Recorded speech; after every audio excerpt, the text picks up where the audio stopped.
My dad was one of the amazing people alive. He always cared and helped people no matter who you are. He always gave you a chance. He made dreams come true. Loved people. That was his thing. Happy Friday and welcome to another episode of BrainScratch. I'm John Lorden. Thank you so much for spending some time with us here today. That video clip we just watched was Chloe Heft, 14 years old, talking about her father. Her father was at home when two men came in and attacked him. He actually survived the attack initially, but a number of days later he would lose his life. And it almost raises another question in this in terms of the types of charges that might apply in a case like this. So we're going to kind of lean into some of that information as we're going through it today as well. But let's go ahead and start with learning a bit about Cory Heft over at his Facebook page. And if you're getting strong Grateful Dead vibes right off the bat, very good reason for that. This is someone that you would consider GDF. We'll learn a little bit more about that as well. Cory Heft has 966 friends listed here on Facebook, but from the stories I'm hearing, this is a guy that has affected hundreds and hundreds of people. Someone that was very caring, compassionate, always giving, found his own way of being in this world. Really kind of special person. When I first started looking into this case, that's really what hooked me about it. The investigation, I'll be honest with you, there's not a lot of public information on what's going on with that. Kind of raises some other questions for me that we're going to talk about as we're going through it. But let's take a look at his About section for work and education. He works at Self-Employed Business. He studied at Grateful Dead University, class of 2014. He did go to Lower Dauphin High School, graduating class of 1999. Places lived, pretty much we just have Annville, Pennsylvania. That is where this attack occurs. We'll get into more information on that. Family and relationships. He does list Chloe here as well as a stepdaughter, Rosie Feliciano. I believe there's a stepson that's part of that situation as well. But let's go ahead and learn just a little bit more about this GDF reference. A group of selected individuals collectively dedicated with the idealism of family, community, freedom, love, risk-taking, most importantly, music, often selling cheap food, clothes, jewelry, rocks, and other knickknacks to live in a free enterprise economy and to support themselves throughout the year. And Cory, from what I understand, would actually go to events, Grateful Dead and Phish events, and set up a store. He was almost kind of like a general store that would be at those events, but he also had a particular knack for pins, hat pins, collecting them, selling them. I think he might have created some of them as well. Just a little bit more on GDF. What does GDF stand for? The Grateful Dead Family. And obviously a big part of that culture, obviously handmade items, clothing, jewelry, tapestries, brown glass. When I think GDF, I think beautiful people, good times, great adventures, amazing nature, and musical medicine. So just to give you a little taste of the culture that really lit Cory up. Annville Township is a township and census-designated place in Lebanon County, Pennsylvania, United States. Population, 4,767 as of the 2010 census. It's divided into North Annville Township and South Annville Township. Now, we are talking about a situation where one of the most troubling things that I think any of us could fathom going through, let alone actually experiencing it, a home invasion. And if we're talking about a location where you're in a township that has less than 5,000 people, what do we have for law enforcement services? What type of experience do they have with situations like that? Particularly home invasion that's at a minimum attempted murder, very likely some form of manslaughter or possibly murder charge on top of that. Statistically, the odds that they have a murder in a population of 5,000 is very, very low. So it just raises a lot of questions right off the bat about how's a local police force supposed to even handle an occurrence like this? So this is where it takes place. What happens? Let's go ahead to ldnews.com and learn about some of the details. This is a post from February 18th, 2022. The attack actually happened on Wednesday prior to that. That would have been February 16th. South Annville Township Police are looking for leads Two masked subjects entered a 3rd Avenue residence around 8 a.m. and got into an altercation with the homeowner. During this fight, one of the suspects displayed the gun and shot the homeowner twice. South Annville Township Police Chief Ben Sutcliffe said the shooter also shot one of the family dogs. Quote, the two subjects then fled the scene on foot, chased by another family dog. This dog is also believed to have been shot as well and has not been located. Officials believe this was a targeted shooting. We're talking a neighborhood and these guys coming in wearing masks. It certainly seems like it. This isn't a crime of opportunity, that's for sure. The two suspects fled from the scene in a black SUV, which appeared to have a driver waiting for them. So sounds like we're looking at 3 suspects in total at a minimum here. Officials said the SUV may have had an out-of-state license plate. Just very curious about that information. At first, I was like, well, tell us what plate it is. Like, we need to get that information out in the public so people can start looking and help them with this. The problem might be that they don't know what state it was from. Maybe there was enough information where they were just able to say, well, it's not any of the plates we usually see in Pennsylvania. So this has to be an out-of-state plate. It could be that they just don't have enough detail. But also keep in mind, we have the victim survive this initial attack. I would like to think that he gave them all the information he had in terms of what he noticed, maybe things that he picked up while the attack was going on, maybe some details about the suspects themselves. Can we get some composites? I mean, yes, I know they were wearing masks, but just anything in the media to try to help move this case forward.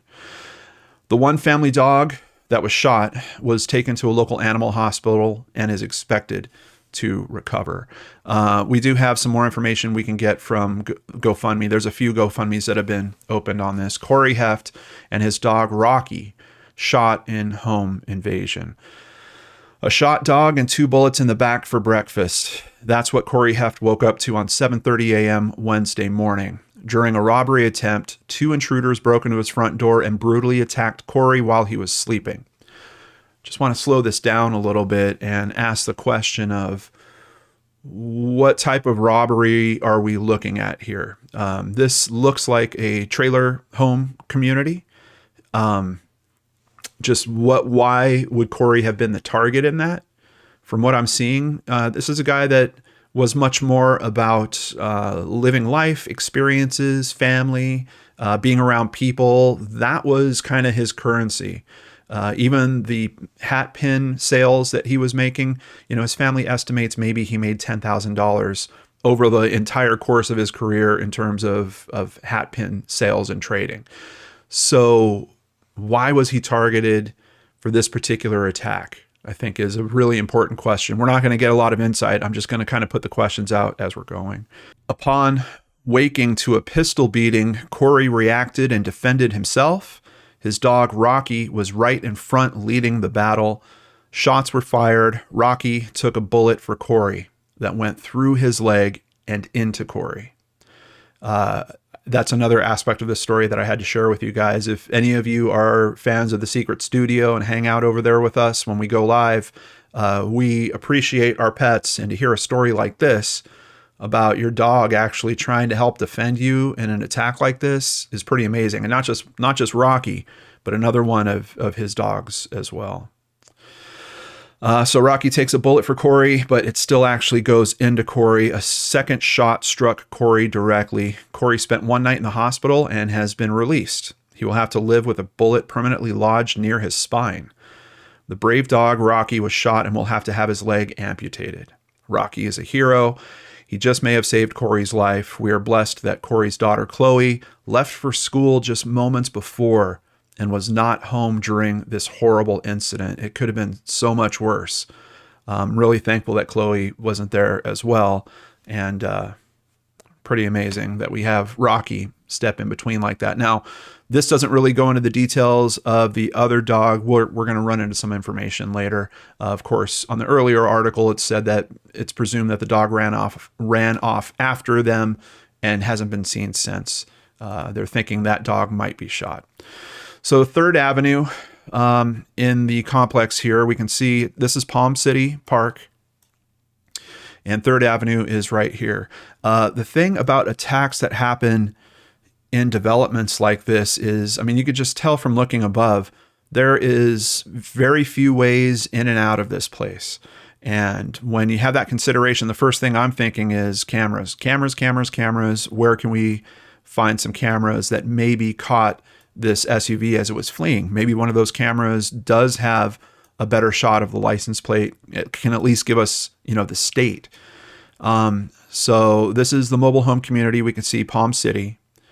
And just to roll it back real quick to the top view, in terms of escape routes, one way or the other, they really have to get to this T438 or Brant Road north. And from there, they could swing primarily one of two directions. Yeah, there's a little kickoff here on Hinkle Road. Basically, these two directions, west and south, run them past businesses. And in particular, this kind of top route on Brant, there's a bunch of businesses here. We've got storage business, volleyball club, a wellness massage place, a CrossFit place, welding, a little industrial in terms of some of the businesses, but also businesses where you'd expect people to be around. And we're talking Wednesday morning, 8 o'clock in the morning. Is it possible that someone could see something that would be at one of these places? But also, in my mind, I'm thinking cameras. Some cameras that may be picking up part of the road here might have some information that could be helpful to this investigation. Hinkle Road, a few businesses here, but once again, a little more industrial, a lighting store, a mini storage, janitorial service, odds of a camera that would be facing the road at those types of businesses, maybe not quite as strong as like something that's a little more retail facing. Going off to the east, very rural. We've kind of got farms, like sparse homes, not a whole lot that I would think would be solid in terms of cameras. But once again, 8 o'clock in the morning on a Wednesday, maybe someone is out here, sees that vehicle flying by, notices something about it. Maybe that could be helpful as well. And if you do have information that's helpful around this case in any way, maybe you did spot a vehicle like this back in February and you recall something about it, we do have the contact information that you need in the description box down below, including Crime Stoppers, just in case you need to remain anonymous for some reason. We've got Pennsylvania Crime Stoppers down there as well. Now, unfortunately, 6 days after the attack, Palm City resident defending his home from masked intruders has died, according to police. How does that happen? We're hearing about it. Yeah, I mean, look, the guy got shot twice. One of the bullets, obviously, they couldn't take out, left in him near his spine, but he's released from the hospital in a day. Like, how do we get to the point where 5 days later, he passes away? And that also raises that question about whatever takes his life, is that something that they could directly connect to the attack? Because I think that's going to be critical if they do actually figure out who these people are, and then they start figuring out, okay, what kind of charges are we going to go after here? Here at BuseFuneralHome.com, we have the obituary for Cory M. Heft, born March 9th, 1980. His obituary starts with lyrics from a Grateful Dead song, going home by the waterside, I will rest my bones. Listen to the river song, sweet songs to rock my soul. Cory M. Heft, 41, of South Annville, passed away February 22nd, 2022. Quite frequently when we're looking into obituaries about cases like this, they will be pretty clear about calling out that, this person was taken from us. They obviously don't give very strong detail about the cause of death in obituaries, but especially in a crime-related one, there's usually a little bit of writing in there that kind of like, this person was senselessly taken from us. We're not getting that here, so I'm almost wondering if the family is kind of having those same questions, just like, is his death actually related to the attack? It's kind of, a week later he passes away. So in one way you're like, well, of course. This guy's shot twice and a week later he passes away. On the flip side, it's not that he was shot twice, got to the hospital and died within 24 hours. So I certainly see that there's a bit of a question around that. Born March 9th, 1980 in Hershey, he was a son of the late Suzanne White Knight and also preceded in death by close aunts, uncles, as well as dogs Cash and Ava. Cory was full of love and life and was always looking out for everyone, willing to do anything for them. A 1999 Lower Dauphin High School graduate, he was a Dallas Cowboys fan and loved the Grateful Dead and Phish. He made an impact on so many people, from festivals to concerts to selling hat pins at various venues. Cory enjoyed concerts, fishing, baking and cooking, hat pins, tie-dye. I think I've only seen maybe 2 pictures where he's not wearing a tie-dye. Thrift shopping, flea markets, kayaking, and mineral mining, as well as XL Live, ABC Brewery, and HMACC. I believe those are local music venues. I know XL Live for sure is one. Cory loved his family, including his neighbors and close friends. He would do anything for them, as well as anyone he met along his short journey. There was always a special bond between Cory and his brother Jeff, and they could always be found together, living life to the fullest. Jeff kind of steps up in a significant way we're going to talk about here in a moment. The most important person to Cory was his daughter, Chloe. He taught her to be strong, to be kind, and to be herself. Everything she knows is because of her dad, Cory. They were truly inseparable, always laughing, kayaking, camping, and going on trips. Surviving are his children, Chloe, left at home, Rosalind Feliciano of Ohio, and Shane Feliciano of Ohio, and his dogs, Casey Jones. Casey Jones is the dog that ran after the attackers. Rocky, of course, we know all about Rocky, and Scrappy. On top of that, he had a cat named Meow Meow and a bird named Chirp Chirp. And even in the names of those animals, you just get a very interesting sense of his personality. It's really a shame. So here is his daughter, Chloe, and his brother, Jeff. The big way that Jeff steps up, essentially, Chloe needs to be taken care of. She's only 14 years old, and Jeff is the man to do that. From what I understand, he has actually moved into the home and is now taking care of Chloe. I think that's really, really special.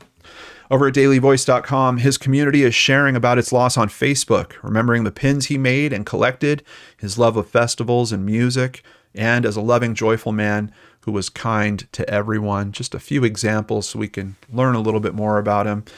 This one posted by Ellie Paisley Brooks. Cory Heft was such a special dude. Cory is probably the biggest art collection of anyone in my hometown. I'm talking walls of pins he had collected, each reflecting a different artist he helped to support. That's the kind of dude he was, wanting to see his friends succeeding and happy. I did also find a few different pictures of some of his pin collection. Obviously, a lot of Grateful Dead stuff, a little bit of Phish stuff, but just a ton of pop culture. We've got some Rick and Morty, some Betty Boop, some South Park references, a lot of Simpsons, pretty cool stuff. And to be honest with you guys, after looking into this today, I did find myself just kind of looking off into hat pins.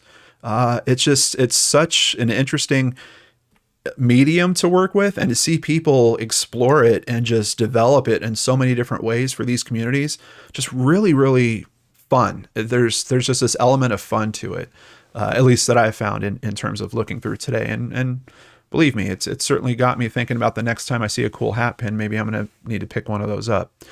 XL Live, we mentioned, was one of the music venues, and Chris Conduit here works there and can give us a little more insight into how Cory was a part of them. At XL Live, we're known for frequently doing the types of shows that were right in Cory Heft's wheelhouse. In fact, he vended here often. Most of us obviously hoped and actually assumed that our friend was on the road to recovery. He and I actually spoke about him trying to come back to XL for this Saturday's Space Bacon X Litz show. We were working out how I can ensure he be made most physically comfortable, even though I personally felt it was definitely too soon. He was passionate and persuasive as always. I mean, look, this guy shot twice in his home on a Wednesday morning, gets out of the hospital the next day. Within a few days, he's talking about getting back to work for the next big show that's happening in his community. This Saturday's Space Bacon X Litz show at XL Live will now be a remembrance of this sweet, sweet soul. We'll be accepting donations at the door and throughout the venue in Cory's name, and 100% of those proceeds will go directly to Chloe, his daughter. I'm urging everyone who's ever met or spent time with Cory to come out, give what you can, share their Cory stories with one another, and vibe the night away just as Cory would want. Let's all take this opportunity to send him off just as he lived, with joy, love, and sincerity. So you can see just a lot of love for this man in this community. And a big loss for all these people that were used to seeing this guy at all their favorite venues. You know, he was a bit of a staple at these places. A big thank you to Penn Live. The video clip that we started with was by them, and they really dug in and kind of wrote the most detailed article here. We're going to lean on this a little bit. It was posted February 28th, 2022. Dad, art collector, and friend to many. Now, what's going on with the investigation? That's one thing I was hoping for, and seeing that Penn Live was getting in here, and especially with such a deep article, I was like, all right, we're finally going to get an update on steps with the investigation, where it's going. Honestly, the only thing we hear is this first line here: suspects have not yet been publicly named or arrested. And quite honestly, I don't know. I don't know if the suspects have been identified. I'm not seeing any message from the local police force about them asking for help from the public. I think there's a very good reason for that. I don't want to be too down on them, but I'm just saying, in terms of helping to progress this case or helping to move things forward, some of the usual things that we see a few months down the road, which obviously we are at this point, I'm not seeing with this case in particular. As a matter of fact, most of the media on this case pretty much stops in February within just a matter of a few weeks. It's like the attack happens, Cory passes away, they write an article detailing what happened to him, what his daughter's going through. They shoot the video segment. And that seems about it. Like, I'm just not seeing any connect. I'm not even seeing that, hey, we reached out for comment from law enforcement and they didn't get back to us or something like that. Police said at the time that Heft was expected to survive, but he was at home recovering on Tuesday, February 22nd, when a blood clot moved into his lungs and killed him. The date felt significant because of Heft's love of palindromes and double numbers. Essentially, he died on 2/22/22. Actually, I guess it's 2/22/2022 as well. He was a very thoughtful person who would give the shirt off his back for anyone, said Heft's friend Ophelia Loftus. He would have helped the men that shot him if they just asked. We feel like we're all living in a nightmare, said his neighbor Ashley Muldoon, who lived right across the street for more than a decade. Heft was a pillar of the Pennsylvania festival community. He traveled across the state as a vendor, setting up booths that served as a general store for anything that festival goers may need: blankets, soup, sunglasses, and much more. He was most recognized for collecting and creating his own hat pins. Heft's family estimated he sold more than 500 pins in his lifetime, making more than $10,000 in sales.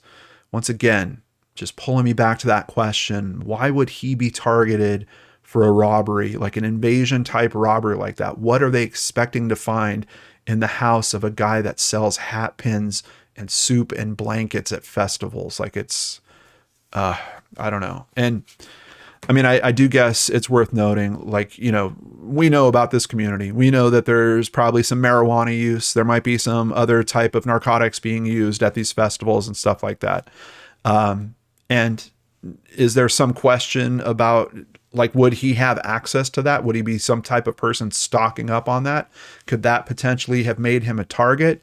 I'm not seeing anything to necessarily support that, but I think common sense, just knowing about, what happens at some of these festivals, maybe there's some possibility, or maybe it was just the appearance of that. Maybe someone for some reason assumed, hey, look, this guy goes to all these festivals. He's selling stuff. Maybe the stuff that he has is worth us having a piece of. Let's go and take it from him. But to the point of a robbery turning into, like I said, at least an attempted murder, some level of manslaughter, if not a full-on murder charge. What went wrong with this robbery situation?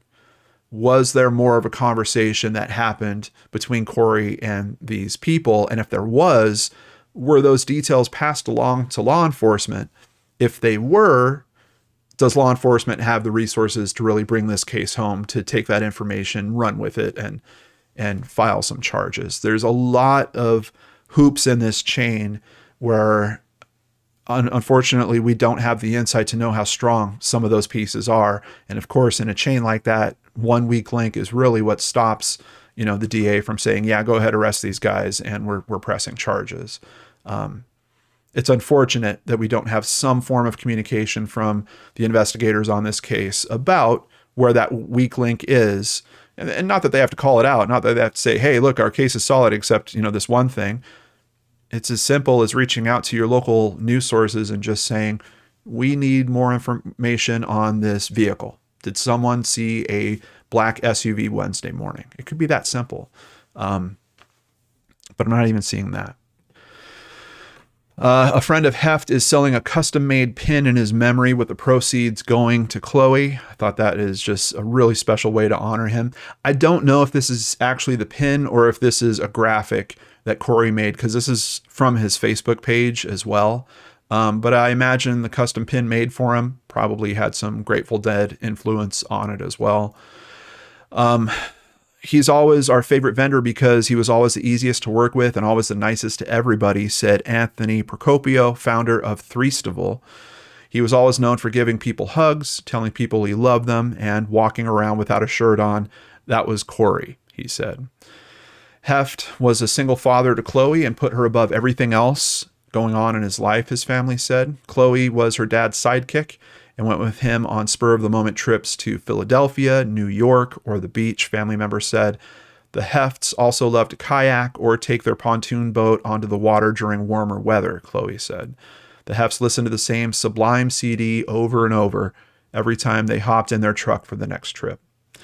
If her dad could give her parting advice, Chloe said it would probably be, go on with your dreams, do what you want to do, and be yourself. Heft had many animals coming in and out of his home. He never intended to pick up another pet, but when he came across a dog in need, he couldn't resist bringing it home. Another of Heft's dogs, Casey Jones, we had mentioned before, the one that went running off, was originally believed to have been shot while chasing the suspects out of the house. But the family said he was found later that night uninjured. Thankfully. And I think makes sense. I mean, if these guys had someone waiting in a getaway vehicle, it was probably a pretty quick run for them to get to the vehicle. They get in there, the car takes off. I mean, Casey, maybe chases after the car. Maybe that's how Casey gets lost for a little bit. But Casey does find his way home. Cory's brother, Jeff, is Chloe's guardian now. He also lives in Palm City and plans on moving into Cory's trailer to take care of her. Chloe wants to keep going to festivals and one day design hat pins of her own. I think that would be really, really special for her to honor her father in that way as well. All I want is for Chloe to feel proud about her dad, Tim Spence said. Tim Spence is actually Chloe's godfather and very close friend to Cory. Whatever happens with the people who shot Cory, that's out of our control.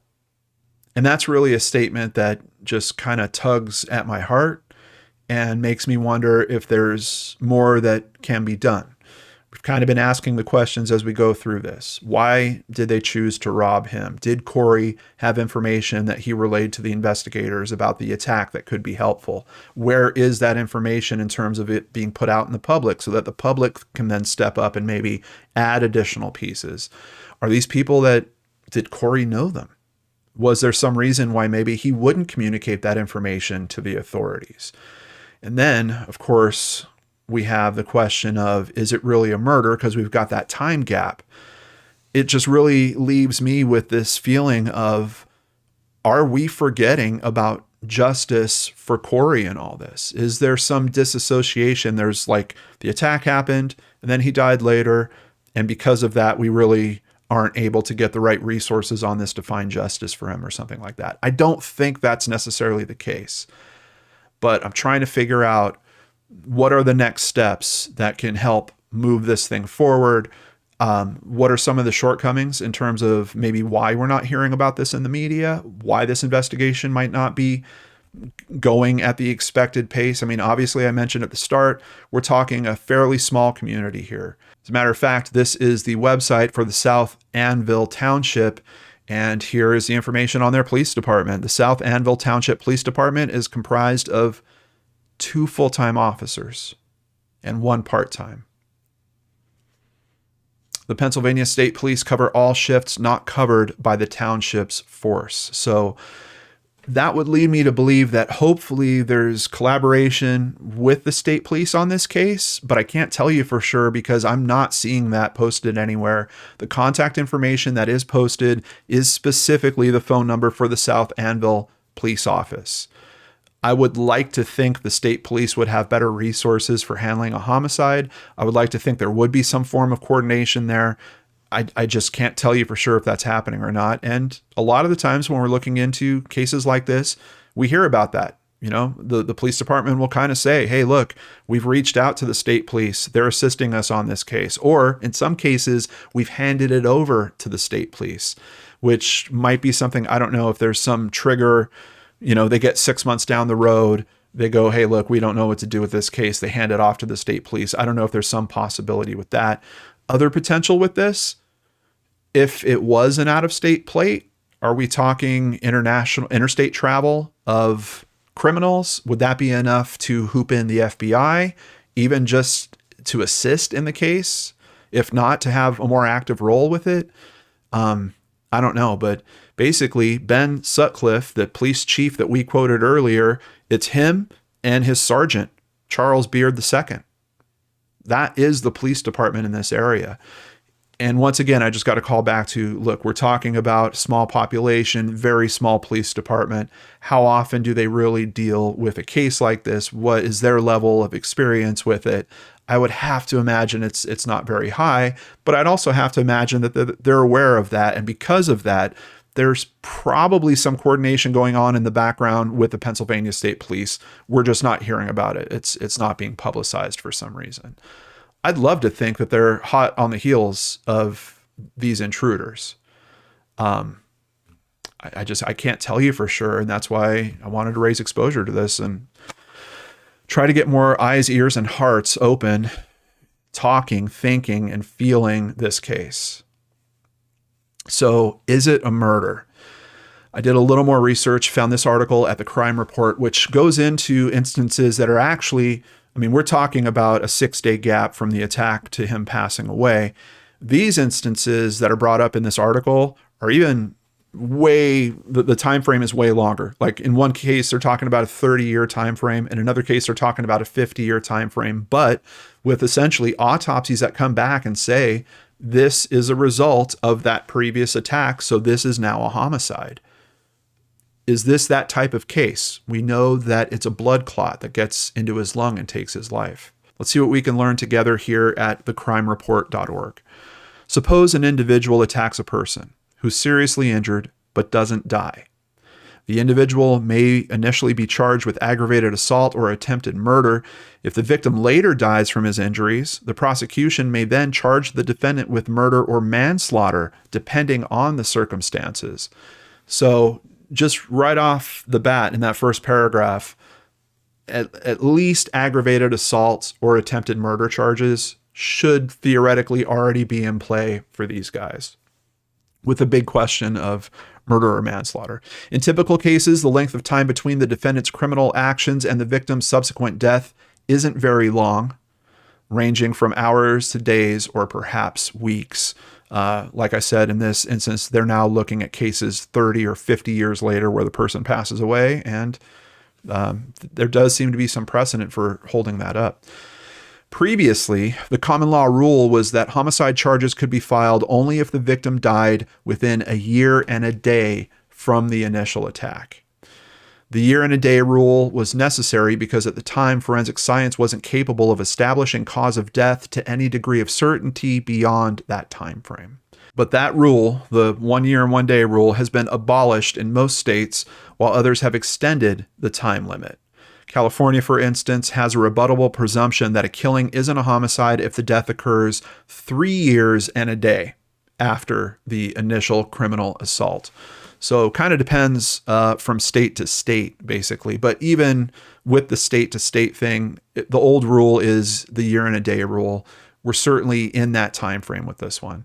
It's important to note that double jeopardy doesn't bar delayed murder charges. So essentially, if they do find these guys, let's say that Cory survived for 6 months and they found these guys a month in, they go ahead and charge them for the aggravated assault or attempted murder charge.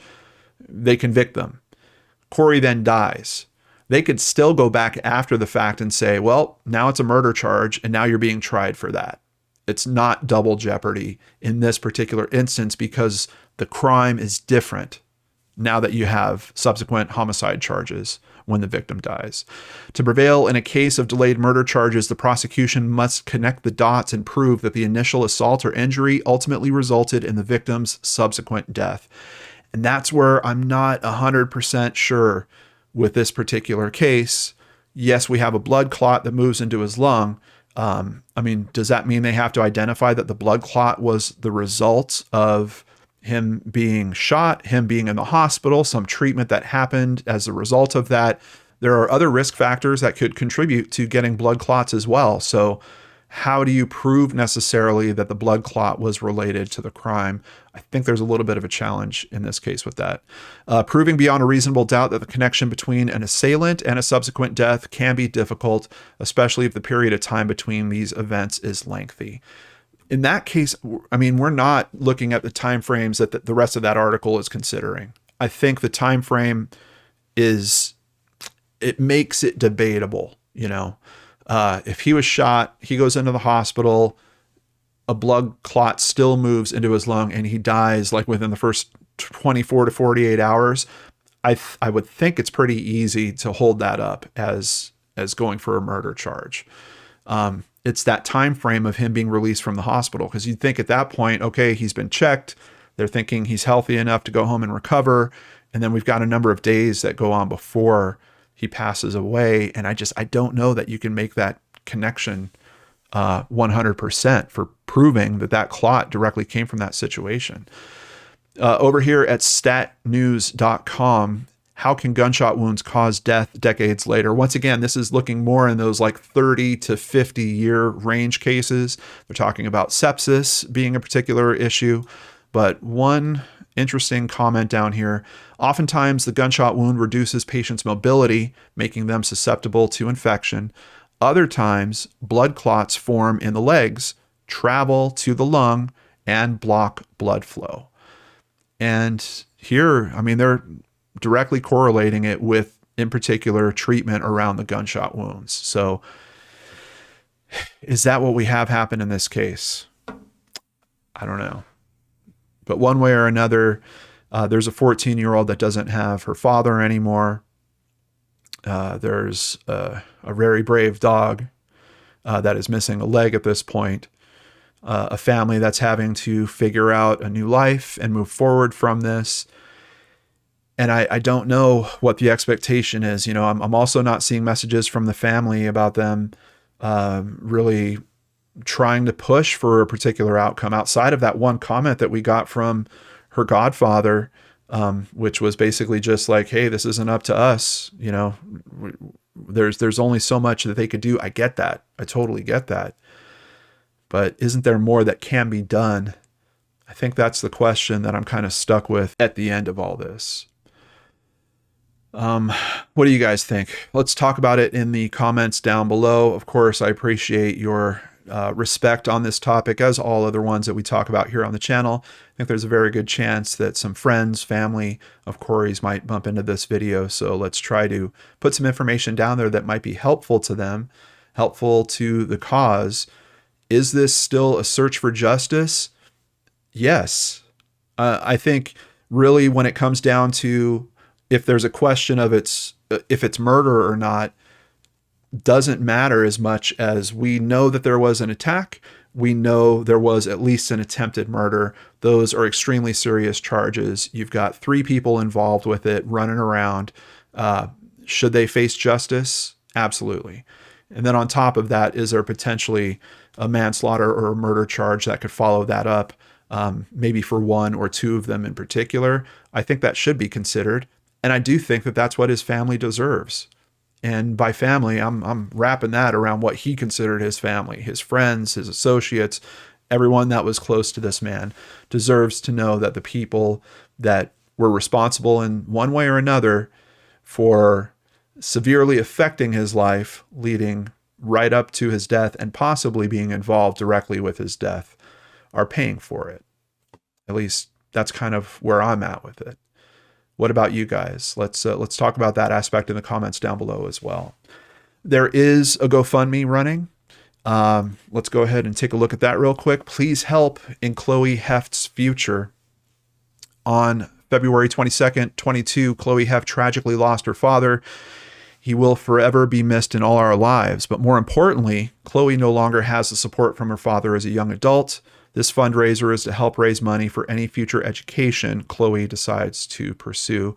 And we can see pretty amazing amount of support that's already come to this. And my hat's off to all the caring people that donated to this. But I wanted to call out one person in particular. Do you remember hearing about the custom pin that they made in Cory's honor? One of the big donations noted here, Aaron Brooks. He's the guy that did that. On behalf of so many people that love Cory, fundraiser via hat pins of Cory. Big thanks to everyone. They raised just shy of $9,000 on those Cory hat pins. So, of course, on behalf of myself and my amazing supporters out there, thank you everyone that contributes through Patreon, PayPal, and through merchandise or coffee. We're going to go ahead and make a donation to this as well, because I want to make sure that Chloe is able to pull together that future in the way that she wants to. And I know she's going to be honoring her father with how she does that. So we can be a little part of that together. And that's what we're going to do here today. Big thank you. I can't do that without the support of many people like you out there. So I want to thank new patrons, Casey Monks. Hey, Casey, your name's familiar. I think you're actually coming back to Patreon, if I remember correctly. And Rachel Gregory. If you'd like to support the channel, please visit lordandarts.com. There you can sign up for Patreon, PayPal, buy merchandise, or even buy us a coffee like Candy Bishop recently did. We really appreciate you guys that help us make donations just like we're doing here today. Next week, we are off. We'll be back the week after that with a full slate. We will still be releasing our episode of Seriously Mysterious next week. So if you guys miss me, be sure to check out that episode of Seriously Mysterious. We're also queuing up a new episode of Crime After Crime that's going to come out on August 1st. So I'll see you on the other side of a short break. Take care, everyone. Have a wonderful weekend, and we'll see you again soon here on the Lord and Arts channel.